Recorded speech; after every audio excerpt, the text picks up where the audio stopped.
48 മണിക്കൂറിനുള്ളിൽ ഹോർമുസ് കടലിടുക്ക് പൂർണ്ണമായും തുറന്നില്ലെങ്കിൽ ഇറാന്റെ ഊർജ്ജ നിലയങ്ങളും പവർ പ്ലാന്റുകളും ആക്രമിക്കുമെന്ന് ട്രംപ് ഭീഷണി മുഴക്കിയിരുന്നു.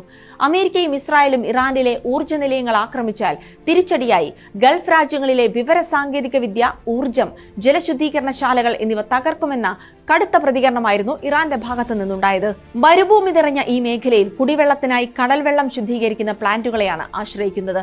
അതിനാൽ Saudi Arabia, United Arab Emirates, Qatar, Bahrain, Kuwait, Oman തുടങ്ങിയ ഗൾഫ് രാജ്യങ്ങളെയാകും ഇത് ഗുരുതരമായി ബാധിക്കുക. ഗൾഫ് രാജ്യങ്ങളിൽ മഴ കുറവായതിനാലും നദികളില്ലാത്തതിനാലും കുടിവെള്ളത്തിനായി അവർ പൂർണ്ണമായും ആശ്രയിക്കുന്നത് കടൽവെള്ളം ശുദ്ധീകരിക്കുന്ന പ്ലാന്റുകളെയാണ്. കടൽവെള്ളത്തിലെ ഉപ്പും മറ്റ് ലവണങ്ങളും നീക്കം ചെയ്ത് അതിനെ കുടിവെള്ളമാക്കി മാറ്റുന്ന വലിയ ഫാക്ടറികളാണ് ഡിസാലിനേഷൻ പ്ലാന്റുകൾ. റിവേഴ്സ് ഓസ്മോസിസ് എന്ന സാങ്കേതിക വിദ്യയാണ് ഇതിനായി പ്രധാനമായും ഉപയോഗിക്കുന്നത്. ദശലക്ഷക്കണക്കിന് ആളുകൾ താമസിക്കുന്ന ദുബായ്, റിയാദ് പോലുള്ള നഗരങ്ങളുടെ നിലനിൽപ്പിന് ഈ പ്ലാന്റുകൾ അത്യന്താപേക്ഷിതമാണ്.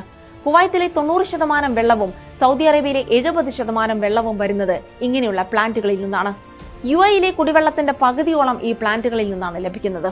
ചുരുക്കം ചില വലിയ പ്ലാന്റുകളെ ആശ്രയിച്ചാണ് ഒരു രാജ്യം മുഴുവൻ കഴിയുന്നത്. ഇവ തകർത്താൽ ആ രാജ്യത്തിന്റെ ജീവിതം തന്നെ താറുമാറാകും.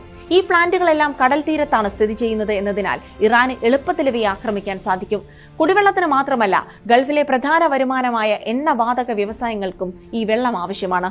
ഈ പ്ലാന്റുകൾക്ക് നേരെ ഉണ്ടാകുന്ന ചെറിയൊരു ആക്രമണം പോലും ദിവസങ്ങൾക്കുള്ളിൽ നഗരങ്ങളിൽ കടുത്ത ജലക്ഷാമം സൃഷ്ടിക്കും.